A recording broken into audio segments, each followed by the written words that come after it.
Hi welcome to our channel rave education. ఈ క్లాస్లో మనం డిస్కస్ చేస్తున్న టాపిక్ కన్స్ట్రక్టివిజం. కన్స్ట్రక్టివిజం అంటే ఏంటి, ఇంకా దీనికి సంబంధించి సీటెట్లో ఏ రకంగా క్వశ్చన్స్ అడుగుతున్నారు, ఇంకా లెర్నింగ్కి సంబంధించి కూడా కొన్ని క్వశ్చన్స్ డిస్కస్ చేద్దాం. మనం ప్రీవియస్ క్లాస్లో లెర్నింగ్కి సంబంధించి లెర్నింగ్ థియరీస్ డిస్కస్ చేసాం. పావ్లో, థాండైక్, కోల్బర్గ్, స్కిన్నర్, ఇంకా బందురా, బ్లూమ్స్ టాక్సానమీ వీటన్నిటి గురించి డిస్కస్ చేసాం. ఒకవేళ మీరు ఆ వీడియో చూడనట్లయితే డిస్క్రిప్షన్లో కానీ ప్లేలిస్ట్లో కానీ వెళ్ళి చూడండి. ఇప్పుడు కన్స్ట్రక్టివిజం అంటే ఏంటి, ఈ టాపిక్ పైన సీటెట్లో ఈ మధ్యకాలంలో ఒక 2-3 ఇయర్స్ నుంచి చూస్తే 1-2 క్వశ్చన్స్ అన్నవి ఖచ్చితంగా ఉన్నాయి ఈ టాపిక్ పైన. సో ఇది ఇంపార్టెంట్ టాపిక్. కన్స్ట్రక్టివిజం కన్స్ట్రక్టివిజం అంటే ఏంటి, నిర్మాణాత్మకవాదం. నిర్మాణాత్మకవాదం అంటే చిల్డ్రన్స్ వాళ్ళ యొక్క నాలెడ్జ్ని వాళ్ళే ఓన్గా కన్స్ట్రక్ట్ చేసుకోగలరు అన్నదే ఈ కన్స్ట్రక్టివిజం. వాళ్ళ యొక్క నాలెడ్జ్ని వాళ్ళే ఓన్గా కన్స్ట్రక్ట్ చేసుకునే కెపాసిటీ ఉంటుంది అనడమే ఈ కన్స్ట్రక్టివిజం. ఈ కన్స్ట్రక్టివిజంకి సంబంధించి పియాజే ఇతను ఏం చెప్తాడంటే, ఇతను కాగ్నేటివ్ కన్స్ట్రక్టివిస్ట్.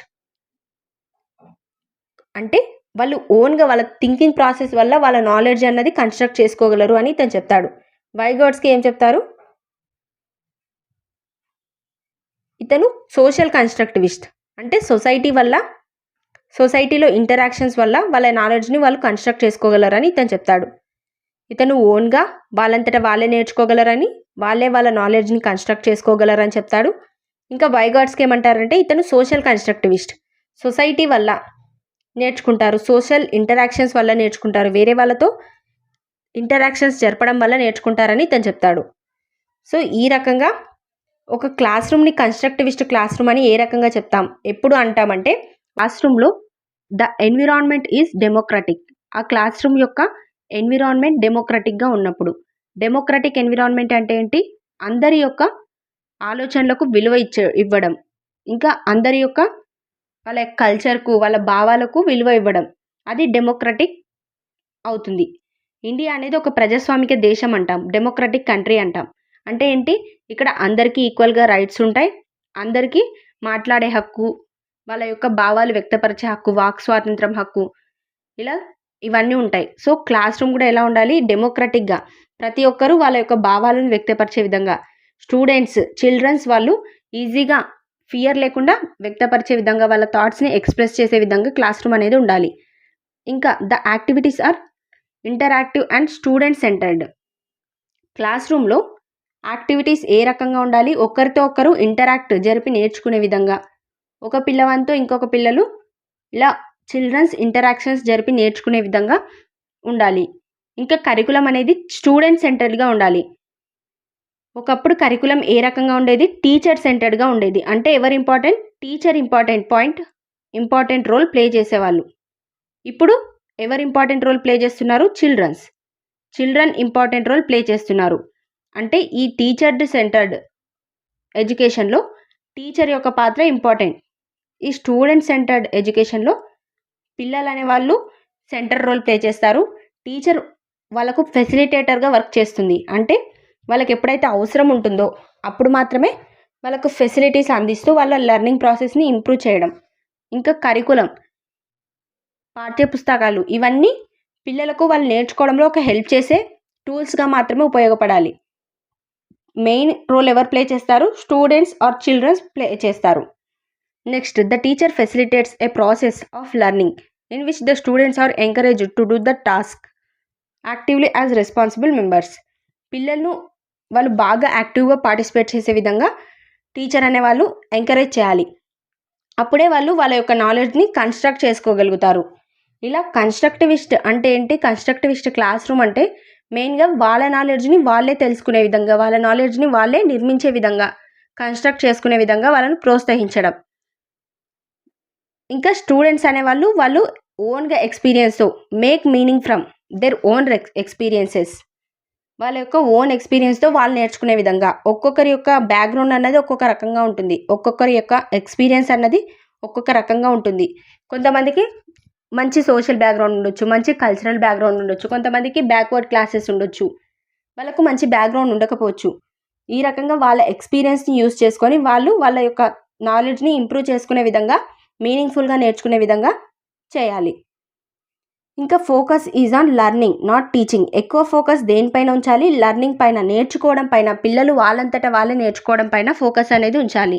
టీచింగ్ పైన, మనం టీచ్ చేసే విధానం పైన, టీచర్ టీచ్ చేసే విధానం పైన ఎక్కువ ఫోకస్ చేయకుండా వాళ్ళంతట వాళ్ళే నేర్చుకునే విధంగా మోటివేషన్ అనేది అందించాలి. ఇది కన్స్ట్రక్టివిస్ట్ క్లాస్ రూమ్ యొక్క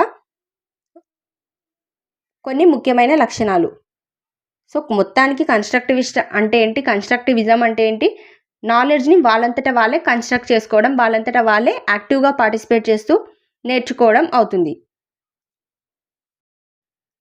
in and constructivist framework learning is primarily.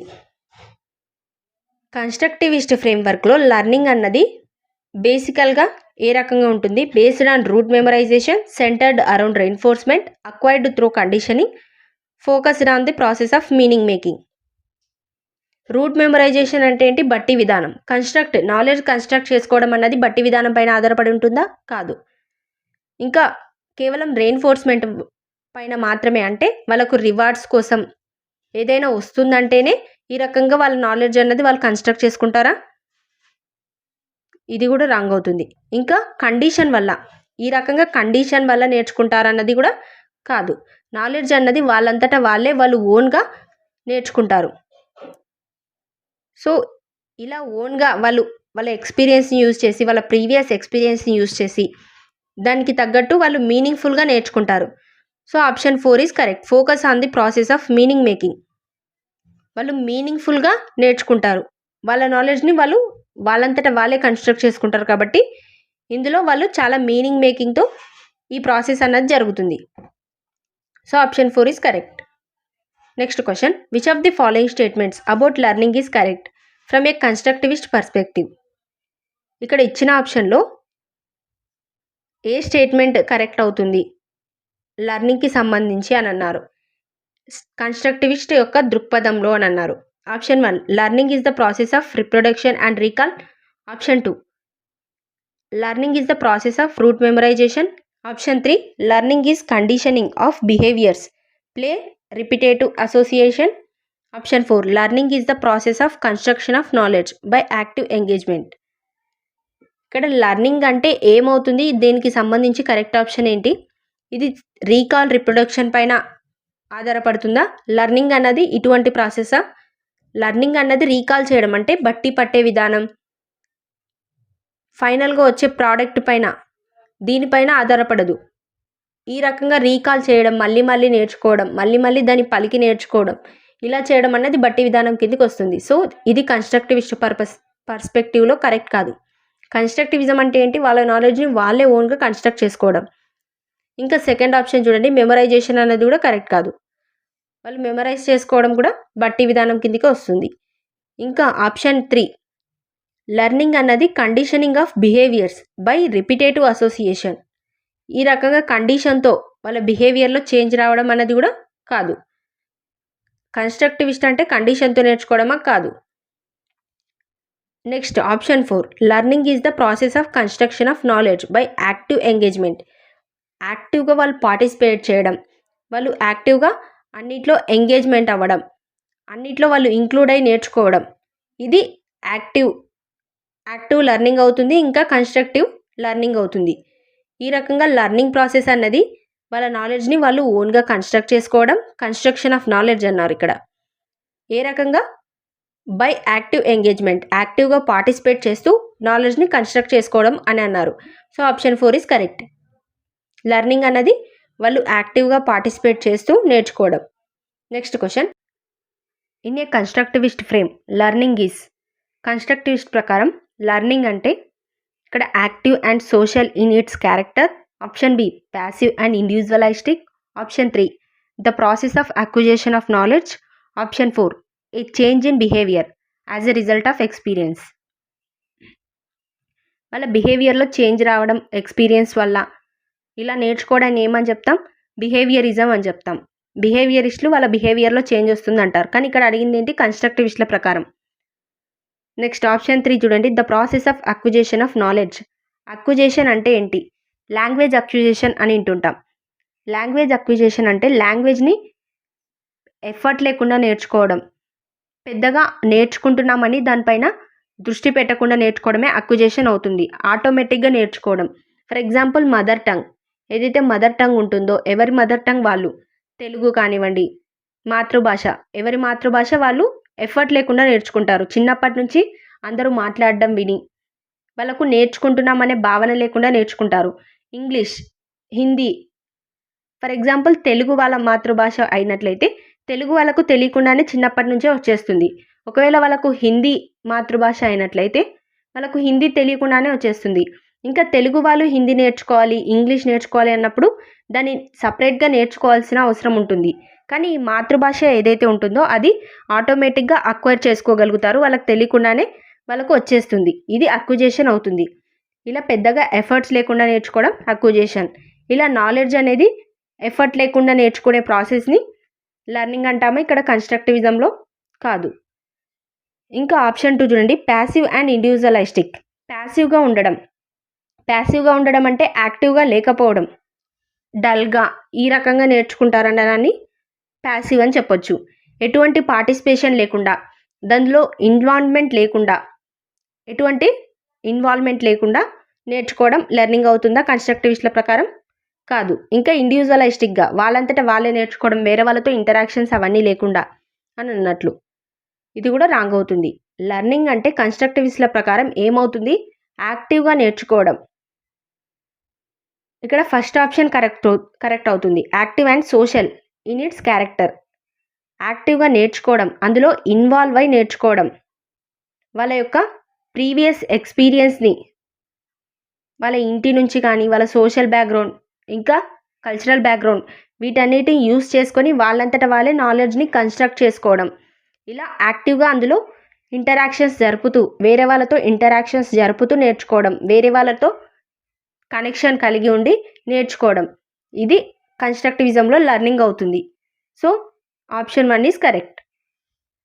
సొసైటీలో ఇంటరాక్షన్స్తో నేర్చుకోవడం జరుగుతుంది. ఇంకా next question, constructivist view of learning suggest that children dash construction of their own knowledge. కన్స్ట్రక్టివిస్ట్ల ప్రకారం చిల్డ్రన్ అనే వాళ్ళు ఏ రకంగా వాళ్ళ నాలెడ్జ్ని కన్స్ట్రక్ట్ చేసుకుంటారు, వాళ్ళ ఓన్ నాలెడ్జ్ని. ఇంకా చిల్డ్రన్స్ యొక్క పాత్ర ఏంటి ఇక్కడ? Have no role to play in. Option 2 are solely dependent on adults for. Option 3 play and active role in. Option 4 are solely depend on text books in. కేవలం టెక్స్ట్ బుక్స్ పైనే ఆధారపడి వాళ్ళు కన్స్ట్రక్ట్ చేసుకుంటారా వాళ్ళ నాలెడ్జ్? ఇంకా play and active role play చేస్తారా? కేవలం పెద్దవాళ్ళ పైన ఆధారపడి నేర్చుకుంటారా ప్రతిదానికి? ఇంకా వాళ్ళ రోలే ఉండదు అసలు కన్స్ట్రక్ట్ చేసుకోవడంలో, నాలెడ్జ్ కన్స్ట్రక్ట్ చేసుకోవడంలో వాళ్ళ రోల్ ఉండదు అన్నట్లు. పిల్లలు వాళ్ళ నాలెడ్జ్ని ఎలా కన్స్ట్రక్ట్ చేసుకుంటారు? వాళ్ళు యాక్టివ్గా పార్టిసిపేట్ చేసి అందులో వాళ్ళు ఇన్వాల్వ్ అయి నేర్చుకుంటారు. వాళ్ళ నాలెడ్జ్ని వాళ్ళే కన్స్ట్రక్ట్ చేసుకుంటారు. సో ఈ రకంగా వాళ్ళ ఎక్స్పీరియన్స్ని యూజ్ చేసుకొని మీనింగ్ఫుల్గా నేర్చుకుంటారు. కాబట్టి ఇక్కడ వాళ్ళ రోల్ ఉండదు అన్నది కరెక్ట్ కాదు. ఇంకా కేవలం పెద్దవాళ్ళ పైనే ఆధారపడతారు అన్నది కూడా కరెక్ట్ కాదు. వాళ్ళంతటా వాళ్ళు ఓన్గా నాలెడ్జ్ అన్నది కన్స్ట్రక్ట్ చేసుకుంటారు. అంటే ఎవరు ఇంపార్టెంట్? Children important. వాళ్ళు యాక్టివ్ పార్టిసిపేషన్ ఇంపార్టెంట్. వాళ్ళ యొక్క రోల్ ఇంపార్టెంట్ అవుతుంది. సో థర్డ్ ఆప్షన్ చూడండి, play and active role.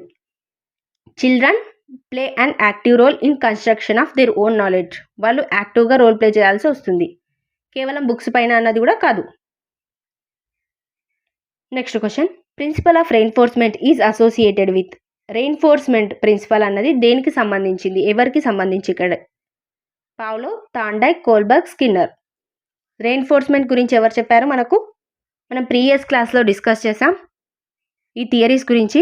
Skinner reinforcement గురించి ఎక్స్ప్లెయిన్ చేశాడు. ఇతను ఒక ఎలుక పైన ఎక్స్పెరిమెంట్ జరిపి దానికి ఎప్పుడైతే ఫుడ్ లభిస్తుందో అప్పుడు అది లీవర్ను ప్రెస్ చేస్తుంది, ఆ మీటర్ను నొక్కుతుంది అని చెప్పాడు. ఈ రకంగా ఫుడ్ అనేది ఒక రెయిన్ఫోర్స్మెంట్ లాగా, పునర్బలనం లాగా యూజ్ అవుతుంది. అది ఇంకా మళ్ళీ ఇంకొకసారి నొక్కడానికి దాన్ని ప్రేరేపించినట్లు అవుతుంది. కాబట్టి రెయిన్ఫోర్స్మెంట్ అన్నది ఒక రివార్డ్ లాగా వర్క్ చేస్తుంది. దీనివల్ల నేర్చుకుంటారని తను చెప్పాడు. So option D is correct. Next question, to be an effective teacher it is important to. ఒక సమర్థవంతమైన టీచర్ చేయాల్సిన పని ఏంటి? ఇక్కడ ఇచ్చిన ఆప్షన్స్లో ఇంపార్టెంట్ వర్క్ ఏంటి అని అన్నారు. Emphasize dictating answers from the book. Option B focus on individual learning rather than group activity. Option C avoid disruption. Caused due to questioning by students. Option D, be in touch with each and every child. ఇలా dictate చేయడం అన్నది పిల్లలకు ఏదైతే బుక్లో ఉంటుందో, emphasize dictating answers from the బుక్లో ఏదైతే ఉంటుందో దాన్ని డిక్టేట్ చేయడం అన్నది కరెక్ట్ కాదు. దీనివల్ల వాళ్ళు ఏం నేర్చుకోరు, ఇంకా వాళ్ళ నాలెడ్జ్ అన్నది కన్స్ట్రక్ట్ అవ్వదు. సో వాళ్ళ నాలెడ్జ్ కన్స్ట్రక్ట్ అవ్వాలంటే, వాళ్ళు నాలెడ్జ్ గెయిన్ చేయాలంటే ఇంటరాక్షన్స్ ఇంపార్టెంట్.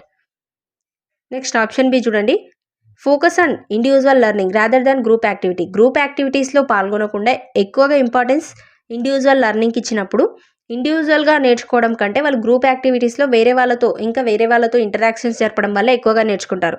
కాబట్టి ఇది కూడా రాంగ్. ఇంకా next option, avoid disruption caused due to questioning by students. పిల్లలు ఏవైతే క్వశ్చన్స్ అడుగుతున్నారో వాటి యొక్క ఆటంకాన్ని అవాయిడ్ చేయడం అని అన్నారు.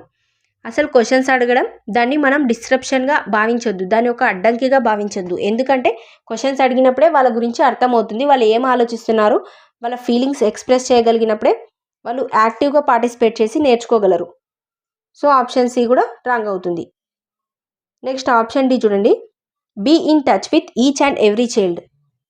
ఇది కరెక్ట్ అవుతుంది. ఎందుకంటే టీచర్ అనేవాళ్ళు ఏం చేయాలి, ప్రతి ఒక్క చైల్డ్తో, ఎవ్రీ చైల్డ్తో ఇంటరాక్షన్స్ అనేవి జరపాలి. ఇంకా వాళ్ళ యొక్క బ్యాక్గ్రౌండ్ గురించి, సోషల్ బ్యాక్గ్రౌండ్, ఎకనామిక్ బ్యాక్గ్రౌండ్ గురించి ఈ రకంగా వాళ్ళతో ఇంటరాక్షన్ జరిపినప్పుడు పిల్లల గురించి తెలుస్తుంది, ఇంకా వాళ్ళ యొక్క బ్యాక్గ్రౌండ్ తెలుస్తుంది. సో వాళ్ళు ఎందులో వెనకబడి ఉన్నారు, దానికి రీజన్ ఏంటి, వాళ్ళ యొక్క ప్రాబ్లమ్స్ ఏంటి, వాళ్ళ టాలెంట్ ఏంటి, ఒక్కొక్కరికి ఒక్కొక్క రకమైన టాలెంట్స్ ఉండొచ్చు. ఇలా ప్రతి ఒక్క చైల్డ్ అనేవాళ్ళు డిఫరెంట్గా ఉంటారు. ఇలా ప్రతి ఒక్క చైల్డ్తో ఇంటరాక్షన్స్ జరపడం వల్ల, వాళ్ళతో టచ్లో ఉండడం వల్ల వాళ్ళ గురించి తెలుస్తుంది, ఇంకా వాళ్ళ యొక్క టాలెంట్స్ ఇవన్నీ బయటపడడానికి ఛాన్స్ ఉంటుంది. కాబట్టి ఆప్షన్ డి ఈజ్ కరెక్ట్. ఒక టీచర్ అనేవాళ్ళు ప్రతి ఒక్క స్టూడెంట్ పైన ఫోకస్ చేయాలి. Next question, children's errors. పిల్లల యొక్క తప్పులు, ఏవైతే పిల్లలు తప్పులు చేస్తారో వాటి గురించిన కరెక్ట్ ఆప్షన్ ఏంటి అని అన్నారు. Reflect how careless children are. Option 2, should be immediately corrected by asking them to do repeated practice. Option 3, are a part of learning and give an insight into their thinking. Option 4, are significant in the teaching learning process. ఇలా పిల్లలు ఏవైతే తప్పులు చేస్తారో అవి వాళ్ళు ఎంత కేర్లెస్గా work చేస్తున్నారో, అసలు వాళ్ళు కేర్ లేకుండా నేర్చుకుంటున్నారని మనకు దాన్ని రిఫ్లెక్ట్ చేస్తాయా? కాదు. పిల్లలు ఏవైతే ఎర్రర్స్ చేస్తారో నేర్చుకోవడంలో, లెర్నింగ్ ప్రాసెస్లో ఎర్రర్స్ అనేవి వాళ్ళ యొక్క లెర్నింగ్ ఇంకా ఇంప్రూవ్ చేయడానికి యూజ్ అవుతాయి. వాళ్ళు ఎక్కడ నేర్చుకోవడంలో ఇబ్బంది చూపిస్తున్నారు, ఎక్కడ వెనకబడి ఉన్నారు, ఇంకా వాటిని సరి చేసుకోవడానికి ఎలాంటి వేస్ ట్రై చేయాలని ఇవి చూపిస్తాయి. ఇక్కడ ఆప్షన్ 2లో ఏమి ఇచ్చారంటే, వాళ్ళకు ప్రాక్టీస్ చేయించడం, రిపీటెడ్గా ప్రాక్టీస్ చేయించడం వల్ల ఈ ఎర్రర్స్ అనేవి తగ్గిపోతాయా? కాదు. ఇంకా ఆప్షన్ 4 చూడండి, ఇన్సిగ్నిఫికెంట్. ఈ టీచింగ్ లెర్నింగ్ ప్రాసెస్లో ఎర్రర్స్ అనేవి ఎటువంటి పాత్ర పోషించవు, అంటే ఇన్సిగ్నిఫికెంట్, ఇవి అసలు ఎటువంటి ముఖ్యమైన పాత్ర పోషించవు అని అన్నారు. టీచింగ్ లెర్నింగ్ ప్రాసెస్లో ఎర్రర్స్ అనేవి వెరీ ఇంపార్టెంట్. ఎందుకంటే వాళ్ళ యొక్క లెర్నింగ్ ఏ రకంగా సాగుతుంది, వాళ్ళు ఎక్కడ వెనకబడి ఉన్నారని తెలుసుకోవడానికి ఇంపార్టెంట్. కాబట్టి ఇన్సిగ్నిఫికెంట్ అన్నది కరెక్ట్ కాదు, సిగ్నిఫికెంట్ అన్నది కరెక్ట్ అవుతుంది. కానీ so option 4 is wrong. Next option 3 చూడండి, ఇవి ఒక పార్ట్, లెర్నింగ్లో, నేర్చుకోవడంలో ఎర్రర్స్ కూడా ఒక పార్టే అవుతాయి. ఇంకా give an insight into their thinking, వాళ్ళ థింకింగ్ ప్రాసెస్లో వాళ్ళు అంతరంగా ఆలోచించడానికి ఎక్కడ వాళ్ళు వెనకబడి ఉన్నారు, ఎందుకు వెనకబడి ఉన్నారు అని అర్థం చేసుకోవడానికి ఎర్రర్స్ అనేవి బాగా ఉపయోగపడతాయి. So option 3 is correct. Next question, expecting students to reproduce knowledge in the same way as it is received. ఇక్కడ పిల్లల నుంచి ఎక్స్పెక్ట్ చేయడం, స్టూడెంట్స్ నుంచి ఎక్స్పెక్ట్ చేయడం, ఎంతైతే మనం వాళ్ళకు నాలెడ్జ్ ఇస్తామో, వాళ్ళు ఎంతైతే నాలెడ్జ్ రిసీవ్ చేసుకుంటారో ఆ నాలెడ్జ్ని మళ్ళీ రీప్రొడ్యూస్, అంతే నాలెడ్జ్ని వాళ్ళు ప్రొడ్యూస్ చేయగలుగుతారా అనుకోవడం కరెక్టా? ఇక్కడ ఆప్షన్స్ చూడండి, is good since it is easy for the teacher to assess. Option B, is an effective assessment strategy. Option C, is problematic because individual interpret experiences and do not produce knowledge as it received. Option D is good since we record everything as it is in our brains. ఇక్కడ ఏమన్నారు, పిల్లలు ఎంత knowledge అయితే మనం అందిస్తామో, ఎంత knowledge అయితే వాళ్ళు receive చేసుకుంటారో అంతే నాలెడ్జ్ని వాళ్ళు మళ్ళీ తిరిగి రీప్రొడ్యూస్ చేయగలరు అని అన్నారు. ఇలా తిరిగి రీప్రొడ్యూస్ చేయడం అన్నది కరెక్ట్ కాదు. ఎందుకంటే ఒక్కొక్కరు ఒక్కొక్క రకంగా దాన్ని రిసీవ్ చేసుకుంటారు. ఒక్కొక్కరికి ఒక్కొక్క రకంగా అర్థమవుతుంది. ఎందుకంటే ఒక్కొక్క పిల్లవాడు ఒక్కొక్క రకంగా టాలెంట్ అనేది కలిగి ఉంటారు. కొంతమందికి ఎక్కువ నాలెడ్జ్, మనం ఇచ్చిన నాలెడ్జ్ ఏదైతే ఉంటుందో అది ఎవరైతే యాక్టివ్గా ఉంటారో ఆ స్టూడెంట్స్ ఎక్కువ నాలెడ్జ్ అన్నది గెయిన్ చేస్తారు. ఇంకా స్లో లెర్నర్స్ తక్కువగా అర్థం చేసుకునే ఛాన్స్ ఉంటుంది. వాళ్ళు మెల్లగా అర్థం చేసుకోగలుగుతారు. ఇలా అందరి నుంచి ఈక్వల్గా మనం వాళ్ళను ఎక్స్పెక్ట్ చేయడం, అందరూ ఈక్వల్గా నేర్చుకుంటారని ఎక్స్పెక్ట్ చేయడం అన్నది కరెక్ట్ కాదు. ఇది గుడ్ అన్నది కరెక్ట్ ఆప్షన్ కాదు. సో ఈజ్ గుడ్ అన్న దగ్గర మనం వీటిని ఎలిమినేట్ చేయొచ్చు. Is an effective assessment strategy. ఇది ఒక మంచి ఎఫెక్టివ్ అసెస్మెంట్ స్ట్రాటజీ అవుతుందా? కాదు. ఇలా వాళ్ళ నుంచి ఎక్స్పెక్ట్ చేయడం కరెక్ట్ కాదు. నెక్స్ట్ ఆప్షన్ సి చూడండి.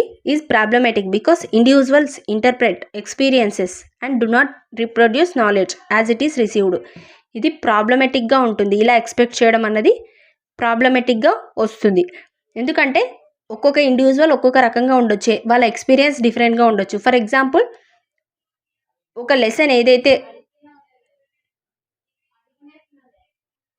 ప్లాంట్స్కి సంబంధించిన లెసన్ ఏదైతే ఉంటుందో అది ప్లాంట్స్కి రిలేటెడ్గా పల్లెటూరు నుంచి వచ్చేవాళ్ళు, ఇంకా ప్లాంట్స్ని బాగా చూసిన వాళ్ళైతే బాగా అర్థం చేసుకోగలరు. ఇంకా కొంతమంది సిటీస్ నుంచి వచ్చిన వాళ్ళు ప్లాంట్స్ని సరిగ్గా చూడని వాళ్ళు ఆ లెసన్ని బాగా అర్థం చేసుకోలేరు. ఈ రకంగా ఒక్కొక్కరి యొక్క ఎక్స్పీరియన్స్ అన్నది ఒక్కొక్క రకంగా ఉంటుంది. వాళ్ళ ఎక్స్పీరియన్స్ని బట్టి వాళ్ళు రిసీవ్ చేసుకునే విధానం ఉంటుంది. కాబట్టి అందరూ ఒకే రకంగా రిసీవ్ చేసుకుంటారు, అందరూ ఒకే రకంగా ఆ నాలెడ్జ్ని తిరిగి ప్రొడ్యూస్ చేయగలుగుతారు అన్నది కరెక్ట్ కాదు. So option C is correct. Next question. Which of the following is an example of effective school practice? ఇక్కడ ఎఫెక్టివ్ స్కూల్ ప్రాక్టీస్కి ఎగ్జాంపుల్ ఏంటి అని అన్నారు. Constant competitive evaluation, corporal punishment, individualized learning, competitive classroom. ఒక school ఏం చేయాలి? పిల్లల మధ్య కాంపిటీషన్ని పెంచాలా? కాదు. ఇంకా వాళ్ళకు కంపారేటివ్స్, ఒకరికి కంపేర్ చేయాలి. ఇలా ఒక పిల్లవాడిని ఇంకొక పిల్లవాడిని కంపేర్ చేసినప్పుడు వాళ్ళ మధ్య న్యూన్యత భావం ఏర్పడుతుంది. ఒకరు ఎక్కువ ఒకరు తక్కువ అన్న ఫీలింగ్ వస్తుంది. ఎందుకంటే ఒక్కొక్కరి అబిలిటీ ఒక్కొక్క రకంగా ఉంటుంది, ఒక్కొక్కరి టాలెంట్స్ ఒక్కొక్క రకంగా ఉంటాయి. కొంతమందికి స్పోర్ట్స్లో బాగా టాలెంట్ ఉండొచ్చు, కొంతమందికి ఎడ్యుకేషన్లో బాగా ఉండొచ్చు, కొంతమందికి సింగింగ్లో ఎక్కువ టాలెంట్ ఉండొచ్చు. ఇలా వాళ్ళని కంపేర్ చేయడం అన్నది కరెక్ట్ కాదు. ఇంకా కార్పొరల్ పనిష్మెంట్ అన్నది స్కూల్స్లో అసలు దాన్ని అమలు పరచొద్దు. పనిష్మెంట్కి ఎటువంటి ప్లేస్ ఉండదు స్కూల్స్లో. ఇంకా కాంపిటేటివ్, ఇలా కాంపిటీషన్ పెంచడం అనేది కూడా కరెక్ట్ కాదు. పిల్లల మధ్య కాంపిటీషన్ పెరగడం వల్ల ఇంకా వాళ్ళు ఎక్కువ తక్కువ అన్న ఫీలింగ్ అనేది వస్తుంది. ఆప్షన్ సి చూడండి. ఇండివిజువలైజ్డ్ లెర్నింగ్ అంటే ఏంటి? ఎవరి ఇండివిజువల్కి తగ్గట్టు వాళ్ళకు లెర్నింగ్ అందించడం. ఫర్ ఎగ్జాంపుల్, ఎవరైతే స్లో లెర్నర్స్ ఉంటారో వాళ్ళకు నేర్చుకునే విధంగా వాళ్ళ యొక్క అవసరాలకు తగ్గట్టు వాళ్ళకు లెర్నింగ్ అందించడం. ఇంకెవరైతే డిసబిలిటీ చిల్డ్రన్స్ ఉంటారో వాళ్ళ అవసరాలకు తగ్గట్టు వాళ్ళకు ఎడ్యుకేషన్ అందించడం. ఇంకా బాగా గిఫ్టెడ్ స్టూడెంట్స్ ఉంటే వాళ్ళకి ఇంకా నాలెడ్జ్ ఇంప్రూవ్ చేయడానికి యాక్టివిటీస్ చేయించడం. ఇలా ఒక్కొక్క ఇండివిజువల్కి ఒక్కొక్క రకంగా లెర్నింగ్ అనేది అందించాలి, వాళ్ళ యొక్క అవసరాలను బట్టి, వాళ్ళ బ్యాక్గ్రౌండ్ని బట్టి. So option C is correct. Next question. The emphasis from teaching to learning can be shifted by. ఇక్కడ ఇచ్చిన ఆప్షన్స్లో ఏది టీచింగ్ టు లెర్నింగ్ను సూచిస్తుంది? అంటే టీచ్ చేయడం నుంచి నేర్చుకోవడాన్ని సూచిస్తుంది. Encouraging rote learning, adopting frontal teaching, focusing on examination results, adopting child centred pedagogy. ఇక్కడ మనం ఆప్షన్స్ చూసినట్లయితే ఎగ్జామ్ యొక్క రిజల్ట్స్ పైన ఫోకస్ చేయడం అనేది కరెక్ట్ కాదు. ఇది నెగిటివ్ని సూచిస్తుంది. ఎప్పుడైతే లెర్నింగ్ ప్రాసెస్ ఉంటుందో అక్కడ టెస్ట్లకు, గ్రేడ్లకు, మార్క్స్కి ఎక్కువ ఇంపార్టెన్స్ అనేది ఇవ్వద్దు. దేనికి ఇంపార్టెన్స్ ఇవ్వాలంటే పిల్లలు ఎంత నేర్చుకుంటున్నారు, ఎంత ఎఫెక్టివ్గా నేర్చుకుంటున్నారు అన్న దానికి ఇంపార్టెన్స్ ఇవ్వాలి. కాబట్టి ఈ ఎగ్జామినేషన్ రిజల్ట్స్ అన్నవి రాంగ్. రూట్ మెమరైజేషన్ అంటే ఏంటి? బట్టి విధానం. ఈ రకంగా బట్టి పట్టడం అన్నది టీచింగ్ నుంచి లెర్నింగ్ను సూచించదు. ఫ్రంటల్ టీచింగ్ అంటే ఏంటి? టీచర్ ఎవరైతే టీచ్ చేస్తుంటారో వాళ్ళు ఫ్రంట్ పొజిషన్లో ఉండడం, మెయిన్ రోల్ ప్లే చేయడం. ఈ రకంగా టీచర్ మెయిన్ రోల్ ప్లే చేస్తే అదేమవుతుంది? Teacher learning, teacher centered education అవుతుంది. టీచర్ సెంటర్డ్ ఎడ్యుకేషన్లో టీచింగ్ అనేది ఇంపార్టెంట్ రోల్ ప్లే చేస్తారు. టీచర్ అనే వాళ్ళు ఇంపార్టెంట్ రోల్ ప్లే చేస్తారు. సో ఇది కరెక్ట్ ఆప్షన్ కాదు. ఇక్కడ టీచింగ్ నుంచి లెర్నింగ్కి, అంటే లెర్న్ చేసే వాళ్ళకు ఇక్కడ టీచర్ ఇంపార్టెంట్ ఉంటారు టీచింగ్లో. లెర్నింగ్లో ఎవరు ఇంపార్టెంట్ ఉంటారు? లర్నర్ ఇంపార్టెంట్గా రోల్ ప్లే చేస్తారు.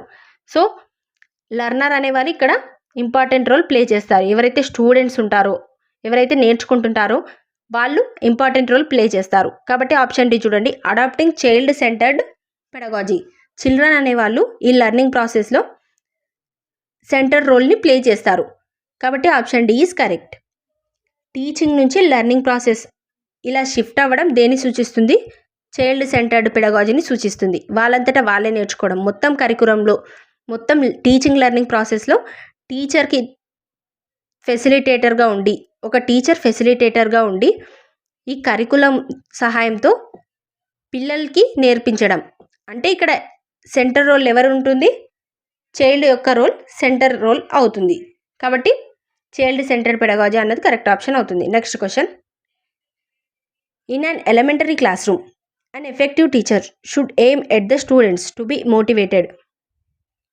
ఒక ఎలిమెంటరీ క్లాస్ రూమ్లో అన్ effective teacher should aim at the students to be motivated. ఇక్కడ ఏం చేయాలి చిల్డ్రన్స్ మోటివేట్ అవ్వాలంటే? To learn so that they become curious and love learning for its own sake. To root memorize so that they become good at recall. Option C, by using punitive measures so that they respect the teacher. Option 4, to perform so that they get good marks in the end of the year exams. ఇలా marks gain చేయడం అన్నది correct option కాదు అని మనం ఇందాక discuss చేసాం. ఇంకా punitive measures అంటే ఏంటి? పనిష్మెంట్స్ అని అర్థం. ఇలా ఎఫెక్టివ్ టీచర్ పిల్లలను మోటివేట్ చేయాలంటే వాళ్ళకి పనిష్మెంట్ ఇవ్వాలా? కాదు. ఇలా పనిష్మెంట్ ఇవ్వడం వల్ల వాళ్ళలో మోటివేషన్ అనేది కలగదు. మోటివేషన్ అనేది వాళ్ళు ఇన్నర్గా, ఎప్పుడైనా మోటివేషన్ పాజిటివ్గా ఉండాలి. వాళ్ళకి ఇలా పనిష్మెంట్ ఇవ్వడం వల్ల అది తాత్కాలికంగా మాత్రమే ఉంటుంది, అలా టెంపరీగా మాత్రమే వర్క్ చేస్తుంది. ఇంకా రూట్ మెమరైజేషన్ అన్నది ఇలా రీకాల్ చేయడం అన్నది బట్టి విధానాన్ని సూచిస్తుంది. ఇది కూడా కరెక్ట్ కాదు. ఆప్షన్ 1 చూడండి, to learn so that they become curious and love learning for its own sake. వాళ్ళ సొంత అవసరాల కోసం వాళ్ళు నేర్చుకునే విధంగా వాళ్ళను మోటివేట్ చేయాలి. వాళ్ళలో క్యూరియాసిటీ ఇంప్రూవ్ చేయాలి. లెర్నింగ్ పైన వాళ్ళకు ప్రేమ కలిగే విధంగా, వాళ్ళు ఇష్టపడి నేర్చుకునే విధంగా చేయాలి. So option 1 is correct. Next question, giving punishment verbal or non verbal to the children results in. చిల్డ్రన్స్కి ఇలా పనిష్మెంట్ ఇవ్వడం. వర్బల్ పనిష్మెంట్ అంటే ఏంటి? తిట్టడం ద్వారా. నాన్ వర్బల్ పనిష్మెంట్ అంటే కొట్టడం ద్వారా, ఇంకా యాక్షన్స్ చేయడం ద్వారా మనకు ఈ రకంగా శారీరకంగా ఫిజికల్గా పనిష్మెంట్ ఇవ్వడం. వర్బల్ అంటే తిట్టడం, ఇలా మాట్లాడడం ద్వారా పనిష్మెంట్. ఇలా చేయడం వల్ల ఎలాంటి రిజల్ట్స్ వస్తుంది? ఇక్కడ motivating them to work, protecting the children's image, improving their scores, damaging their self concept. దీని రిజల్ట్స్ ఏ రకంగా ఉంటుంది? ఇలా పనిష్మెంట్ ఇవ్వడం వల్ల వాళ్ళు మోటివేట్ అవుతారా? కాదు.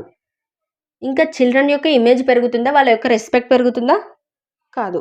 ఇంకా ఇంప్రూవింగ్ దెర్ స్కోర్స్, వాళ్ళ స్కోర్స్ అనేవి దీనివల్ల ఇంక్రీజ్ కావు. డ్యామేజింగ్ దెర్ సెల్ఫ్ కాన్సెప్ట్, వాళ్ళ యొక్క సెల్ఫ్ అన్నది దెబ్బతింటుంది. వాళ్ళలో అందరి ముందు షేమ్గా ఫీల్ అవ్వడం, వాళ్ళు తక్కువ అన్నట్లు భావించడం జరుగుతుంది. కాబట్టి ఆప్షన్ డి అన్నది ఇలా పనిష్మెంట్ ఇవ్వడం వల్ల ఆప్షన్ డి రిజల్ట్ అవుతుంది. Next question, learning experiences should be planned in a manner so as to make learning meaningful. Which of the given learning experience does not facilitate meaningful learning for the children?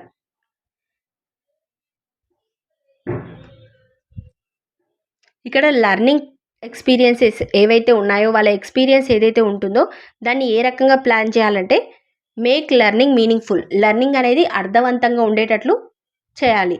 Learning అనేది మీనింగ్ఫుల్గా ఉండేటట్లు చేయాలి. ఇక్కడ ఇచ్చిన ఆప్షన్స్లో which of the given learning experience does not facilitate meaningful learning for the children.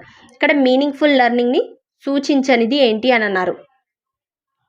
ఇక్కడ ఏది facilitate చేయడు meaningful లెర్నింగ్ని, ఏది ఫెసిలిటేట్ చేయదు అని అన్నారు. Repetition based on mere recall of content. ఇక్కడ ఏమైనా ఇచ్చారు క్వశ్చన్లో? లెర్నింగ్ ఎక్స్పీరియన్స్, ఒక్కొక్క పిల్లవాని యొక్క ఎక్స్పీరియన్స్, వాళ్ళ బ్యాక్గ్రౌండ్ అన్నది డిఫరెంట్గా ఉంటుంది. వాళ్ళ యొక్క ఎక్స్పీరియన్స్ని మీనింగ్ఫుల్ లెర్నింగ్లో ఏ రకంగా యూజ్ చేయాలి అని అన్నారు, ఏ రకంగా ప్లాన్ చేయాలి అని అన్నారు. ఇక్కడ దానికి సంబంధించినది కానిది ఏంటి అని అన్నారు. So formulating questions and content, discussion and debate on the topic, presentation on topic. ఇక్కడ నాట్ అంటే ఏంటి? నెగిటివిటీని సూచిస్తుంది. ఇక్కడ మీనింగ్ఫుల్ లెర్నింగ్కి ఫెసిలిటేట్ చేయనిది ఏంటి? మీనింగ్ఫుల్ లెర్నింగ్కి సంబంధించినది కానిదేంటి? దానికి యూజ్ కానిదేంటి అని అన్నారు. ప్రజెంటేషన్స్ వల్ల, డిస్కషన్స్ వల్ల, ఈ ఫార్ములేటింగ్ క్వశ్చన్స్ వల్ల, వీటిని చేయడం వల్ల లెర్నింగ్ అన్నది ఇంకా ఎక్కువ అవుతుంది, బాగా నేర్చుకోగలుగుతారు. లెర్నింగ్ ప్రాసెస్ అన్నది ఇంప్రూవ్ అవ్వడానికి ఇవి 3 ఉపయోగపడతాయి. కానీ ఇక్కడ రిపిటేషన్ బేస్డ్ ఆన్ మెర్ రికాల్ అంటే వాళ్ళు రీకాల్ చేయడానికి, ఎక్కువగా దాన్ని మళ్ళీ చేయడానికి, మళ్ళీ పలకడానికి, ఇలా బట్టి పట్టడానికి యూజ్ చేయడం అన్నది మీనింగ్ఫుల్ లెర్నింగ్ని సూచించదు. కాబట్టి ఆప్షన్ 1 అనేది కరెక్ట్ అవుతుంది. Next question, which one of the following May is a factor that effects learning positively? ఇక్కడ ఇచ్చిన ఆప్షన్స్లో ఏది లెర్నింగ్ను పాజిటివ్గా ఎఫెక్ట్ చేస్తుంది? Fear of failure, competition with pairs, meaningful association, pressure from parents. Failure యొక్క ఫియర్ అన్నది ఇది నెగిటివ్గా ఉంది, అంటే వాళ్ళు ఫియర్గా ఫీల్ అవ్వడం, భయపడడం అన్నది దీనివల్ల లెర్నింగ్ జరుగుతుందా? కాదు. సో ఇది పాజిటివ్గా సూచించదు. కాంపిటీషన్ విత్ పీర్స్, పిల్లలతో కాంపిటీషన్ ఉండడం, ఇలా కాంపిటీషన్తో ఉండడం వల్ల వాళ్ళలో ఒకరు ఎక్కువ ఒకరు తక్కువ అన్న భావం పెరుగుతుంది. ఇంకా నేను వాళ్ళను లీడ్ చేయాలి అని అనుకుంటారు. సో ఇలా ఒక్కొక్కరికి ఒక్కొక్క రకమైన డిఫరెంట్ టాలెంట్స్ అనేవి ఉంటాయి. కాబట్టి ఈ కాంపిటీషన్ అన్నది కరెక్ట్ కాదు. ఇంకా ప్రెజర్ ఫ్రమ్ పేరెంట్స్ నుంచి ప్రెజర్ అన్నది పాజిటివ్గా లెర్నింగ్ను అఫెక్ట్ చేయదు, ఇన్ఫ్లుయెన్స్ చేయదు. మీనింగ్ఫుల్ అసోసియేషన్ అంటే ఏంటి? మీనింగ్ఫుల్గా నేర్చుకోవడం, ఒకదానికొకటి అసోసియేట్ చేసి నేర్చుకోవడం, వాళ్ళ యొక్క ప్రీవియస్ ఎక్స్పీరియన్స్ని ఇప్పుడు ఏదైతే నేర్చుకుంటున్నారో దానికి రిలేటెడ్గా నేర్చుకోవడం, దానికి అసోసియేట్ చేస్తూ నేర్చుకోవడం. ఇలా నేర్చుకోవడం అన్నది లెర్నింగ్ను పాజిటివ్గా అఫెక్ట్ చేస్తుంది, లెర్నింగ్ను ఇంకా ఇంప్రూవ్ చేస్తుంది. So option C is correct. Next question, which of the following factors supports learning in a classroom? ఇక్కడ ఇచ్చిన ఆప్షన్స్లో ఏది లెర్నింగ్ను సపోర్ట్ చేస్తాయి? Increasing the number of tests to motivate children to learn, supporting the autonomy of children by the teachers, option C sticking to one particular method of instruction to maintain uniformity, option D increasing the time interval of periods from 40 minutes to 50 minutes. ఇక్కడ లెర్నింగ్ను ఏం support చేస్తుందంటే ఇలా time పెంచడంలో, ఏదైతే interval period దీని యొక్క time పెంచడం అన్నది కరెక్ట్ కాదు. వాళ్ళు ఎంతసేపు నేర్చుకున్నారు అన్నది ఇంపార్టెంట్ కాదు, వాళ్ళు ఎంత ఎఫెక్టివ్గా నేర్చుకున్నారు అన్నది ఇంపార్టెంట్. సో ఇక్కడ టైమింగ్ అన్నది కరెక్ట్ కాదు. ఒక పర్టికులర్ మెథడ్ యూజ్ చేయడం అన్నారు. ఇక్కడ ఆప్షన్ సిలో one particular method of instruction to maintain uniformity, అందరికీ ఈక్వల్గా ఎడ్యుకేషన్ అందించాలి, అందరికీ యూనిఫామ్గా అందించాలని ఇలా అందరికీ ఒకే మెథడ్లో యూజ్ చేయడం కరెక్ట్ కాదు. ఎందుకంటే ఇలా అందరికీ ఒకే రకమైన మెథడ్ యూజ్ చేసినప్పుడు కొంతమంది దాన్ని బాగా నేర్చుకోగలుగుతారు, కొంతమంది లెర్నింగ్ డిఫికల్టీస్ కలిగి ఉంటారు, కొంతమంది స్లోగా నేర్చుకుంటారు, కొంతమంది లెర్న్ చేయడంలో డిసబిలిటీస్గా, వాళ్ళు ఫిజికల్గా డిసబిలిటీ ఉండడం ఇవన్నీ కలిగి ఉంటారు. కాబట్టి ఎవరి అవసరంకి తగ్గట్టు వాళ్ళు ఇండివిజువల్గా లెర్నింగ్ మెథడ్స్ అనేవి కండక్ట్ చేయాలి. ఇలా అందరికీ ఒకే రకమైన మెథడ్స్ అన్నవి యూజ్ చేయొద్దు. నెక్స్ట్, నెంబర్ ఆఫ్ టెస్ట్లను ఇంక్రీజ్ చేయడం అనేది కరెక్ట్ కాదు. వాళ్ళు ఎన్ని టెస్టులు రాస్తారన్న దానికంటే ఎంత ఎఫెక్టివ్గా నేర్చుకున్నారు, ఎంత నేర్చుకున్నారు అన్నది ఇంపార్టెంట్. నెక్స్ట్ ఆప్షన్ బి చూడండి, supporting the autonomy of children by the teacher. ఇక్కడ అటానమీని ఇంప్రూవ్ చేయాలన్నారు. లెర్నింగ్ ప్రాసెస్లో అటానమీ అన్నది వెరీ ఇంపార్టెంట్. అటానమీ అంటే ఏంటి? మీరు కాలేజెస్ కూడా వింటుంటారు అటానమీ కాలేజ్ అని. అంటే ఏంటి? వాళ్ళంతటా వాళ్ళే వాళ్ళకు డిసిషన్ తీసుకునే హక్కు కలిగి ఉండడం, వాళ్ళు ఓన్గా ఫ్రీడమ్ కలిగి ఉండడం. ఇలా చిల్డ్రన్కి ఎప్పుడైతే వాళ్ళకు లెర్న్ చేసే విధంగా, వాళ్ళు ఓన్గా లెర్న్ చేసే విధంగా చాయిస్ కల్పించడం, వాళ్ళ డిసిషన్స్ వాళ్ళు తీసుకునే రకంగా, ఇంకా వాళ్ళ యొక్క థింకింగ్కి, వాళ్ళ యొక్క థాట్స్కి ఇంపార్టెన్స్ ఇవ్వడం జరిగినప్పుడు వాళ్ళు ఇంకా ఎక్కువ ఎఫెక్టివ్గా నేర్చుకుంటారు. కన్స్ట్రక్టివిజం అంటే అదే కదా, వాళ్ళు ఓన్గా వాళ్ళ నాలెడ్జ్ని కన్స్ట్రక్ట్ చేసుకోవడం. ఇలా వాళ్ళ థాట్స్కి ఫ్రీడమ్ ఇచ్చినప్పుడు, వాళ్ళు ఏదైతే అనుకుంటున్నారో దాన్ని ఎక్స్ప్రెస్ చేయగలిగినప్పుడే ఎక్కువ నేర్చుకోవడం అనేది జరుగుతుంది. కాబట్టి ఇది ఈ లెర్నింగ్కి సపోర్ట్ అనేది చేస్తుంది. So option B is correct. Next question, mastery orientation can be encouraged by. ఈ మాస్టరీ ఓరియంటేషన్ అనేది ఏ రకంగా ఎంకరేజ్ చేయబడుతుంది అని అన్నారు. Focusing on students individual effort. Option B comparing students successes with each other. Assigning lot of practice material as home assignments. Option D taking unexpected test. టెస్ట్లు అన్నవి మనం టెస్ట్లు కండక్ట్ చేయడం కరెక్ట్ కాదు. ఎంత టెస్ట్లు పెట్టామన్న దానికంటే ఎంత వాళ్ళు నేర్చుకున్నారన్నది ఇంపార్టెంట్. సో ఇక్కడ టెస్ట్లు అన్నది కరెక్ట్ కాదు. ఇంకా హోమ్ అసైన్మెంట్స్ ఎక్కువగా లాట్ ఆఫ్ ప్రాక్టీస్ ఇలా ఎక్కువగా హోమ్ అసైన్మెంట్స్ ఇవ్వడం, వాళ్ళకు హోంవర్క్ ఇవ్వడం కాదు. Focus on students individual effort and comparing students. ఒకరికి మధ్య కంపారిజన్స్ చేయడం వల్ల వాళ్ళ యొక్క మాస్టర్ ఓరియంటేషన్ ఇలా మాస్టరీ ఓరియంటేషన్ అన్నది ఇంప్రూవ్ కాదు. మాస్టరీ ఓరియంటేషన్ అంటే ఏంటి? వాళ్ళ యొక్క స్కిల్స్ అనేవి ఒక దాంట్లో పర్టికులర్ విషయంలో వాళ్ళు బాగా మాస్టర్ లాగా ఈ రకంగా మారడం, వాళ్ళు బాగా నేర్చుకోవడం. ఇక్కడ మాస్టరీ ఓరియంటేషన్ అంటే ఏంటి? ఒక పర్టికులర్ విషయంలో వాళ్ళకి ఏదైతే ఇంట్రెస్ట్ ఉంటుందో దానిపైన వాళ్ళు గ్రిప్ సంపాదించడం. ఇలా కంపేర్ చేయడం వల్ల ఫర్ ఎగ్జాంపుల్ ఒక పిల్లవానికి సింగింగ్లో బాగా ఇంట్రెస్ట్ ఉంది, ఇంకొక అమ్మాయికి స్పోర్ట్స్లో బాగా ఇంట్రెస్ట్ ఉంది. ఒకవేళ మనం వీరిద్దరిని కంపేర్ చేసినట్లయితే ఎవరైతే ఈ సింగింగ్ బాగా ఉంటుందో వాళ్ళు వీళ్ళలాగా చదవలేరు, ఎవరైతే ఎడ్యుకేషన్లో బాగా ఉంటారో వాళ్ళు సింగింగ్ చేయలేరు. కాబట్టి ఇలా కంపేర్ చేయడం వల్ల వాళ్ళు మాస్టర్స్గా మారుతారా? లేదు. ఇక్కడ ఫస్ట్ ఆప్షన్ చూడండి, focusing on students individual effort. వాళ్ళ ఇండివిజువల్ ఎఫర్ట్స్ పైన ఫోకస్ చేయాలి. ఎలా అంటే వాళ్ళకి ఎందులో టాలెంట్ ఉంటుందో, వాళ్ళ ఇండివిజువల్గా వాళ్ళకి ఎందులో ఇంట్రెస్ట్ ఉంటుందో దానిపైన ఎక్కువ ఫోకస్ అనేది చేయాలి. వాళ్ళు ఇంకా అందులో టాలెంటెడ్గా మారడానికి వాళ్ళకు మోటివేషన్ అనేది అందించాలి. So option 1 is correct. దీనివల్ల వాళ్ళు దానిపైన ఇంకా ఎక్కువ నేర్చుకోగలుగుతారు ఆ విషయం గురించి. Next question, A PT teacher wants her students to improve fielding in the game of cricket. Which of the following strategies will best help his students achieve the goal. ఇక్కడ ఏమన్నారో, ఒక పీటీ టీచర్ అనేవాళ్ళు ఏం చేస్తున్నారు, వాళ్ళ యొక్క students యొక్క ఫీల్డింగ్ను improve చేయాలనుకుంటున్నారు క్రికెట్లో. Which of the following strategies, ఇక్కడ ఇచ్చిన ఏ స్ట్రాటజీ వాళ్ళకు బెస్ట్గా హెల్ప్ చేస్తుంది వాళ్ళ గోల్ని రీచ్ అవ్వడానికి, ఇలా అచీవ్ చేయడానికి స్టూడెంట్స్ అని అన్నారు. Option 1 tell students how important it is for them to learn to feel. Option B explain the logic behind good fielding and rate of success. Option C demonstrate fielding while students observe. Option D give students a lot of practice in fielding. ఇక్కడ teacher ఏం చేయాలనుకుంటున్నారు, fielding పైన వాళ్ళ యొక్క knowledge అన్నది improve చేయాలనుకుంటున్నారు, వాళ్ళ యొక్క ఫీల్డింగ్ అన్నది ఇంప్రూవ్ చేయాలనుకుంటున్నారు. ఇంకా ఇక్కడ ఇచ్చిన ఏ స్ట్రాటజీ పిల్లలకు యూజ్ అవుతుంది వాళ్ళ గోల్ని అచీవ్ చేయడానికి అని అన్నారు. ఇలా చెప్పడం, ఎక్స్ప్లెయిన్ చేయడం, డెమాన్స్ట్రేట్ చేయడం కంటే వాళ్ళు ప్రాక్టికల్గా చేసినప్పుడే బాగా గుర్తుంటాయి. ఏదైతే ప్రాక్టికల్గా చేస్తారో వాళ్ళంతటా వాళ్ళే అందులో ఇన్వాల్వ్ అయి చేస్తారో అప్పుడు దానిపైన వాళ్ళకు బాగా నాలెడ్జ్ అనేది వస్తుంది, ఇంకా వాళ్ళు ఎప్పటికీ మర్చిపోరు. కాబట్టి ఆప్షన్ డి కరెక్ట్ అవుతుంది. Give students a lot of practice.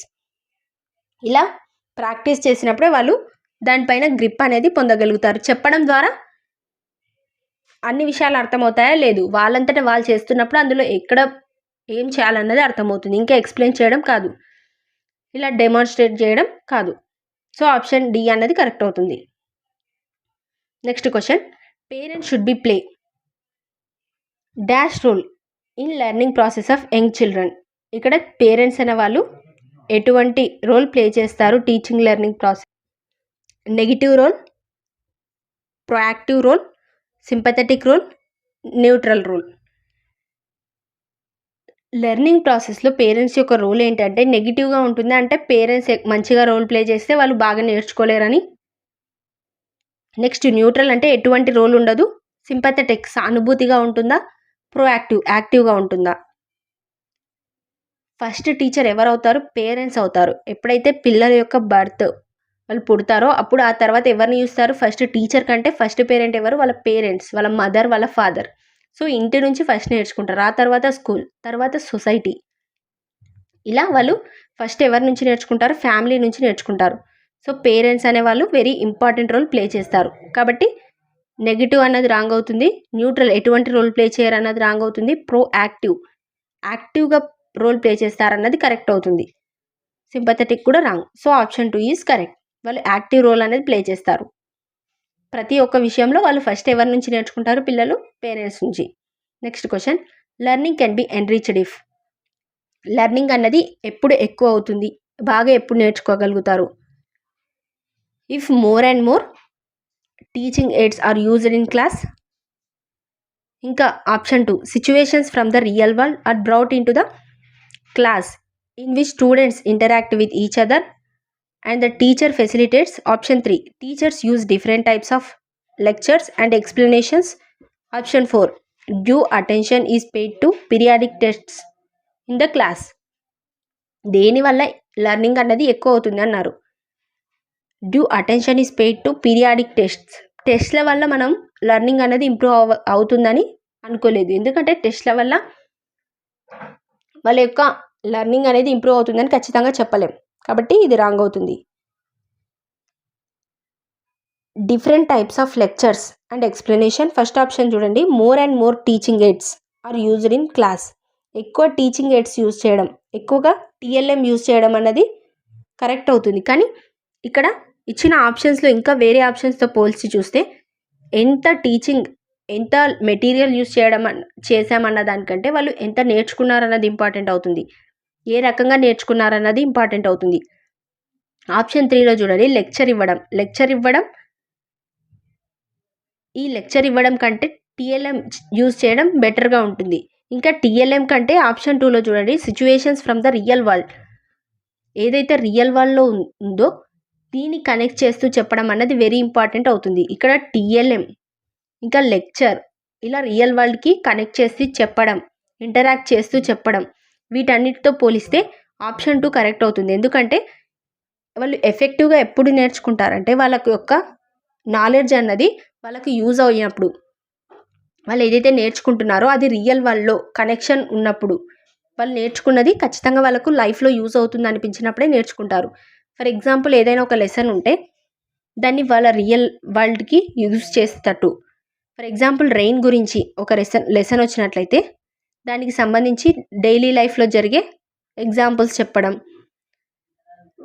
ఇంకా వాళ్ళకు కొన్ని ఏదైతే వాళ్ళ రియల్ లైఫ్లో చూసుంటారో దాన్ని చెప్పమనడం, ఇలా వాళ్ళతో ఇంటరాక్షన్స్ జరిపిస్తూ ఒకరితో ఒకరు డిస్కషన్స్ చేపిస్తూ చెప్పడం అన్నది వెరీ ఇంపార్టెంట్ అవుతుంది. So option 2 is correct. మీకు ఈ వీడియో నచ్చినట్లయితే లైక్ చేయండి, ఇంకా మీ ఫ్రెండ్స్కి కూడా షేర్ చేయండి, మన ఛానల్ని సబ్స్క్రైబ్ చేసుకోండి. మీకు ఈ పీడిఎఫ్ కావాలనుకుంటే మన టెలిగ్రామ్ గ్రూప్లో యాడ్ అవ్వండి.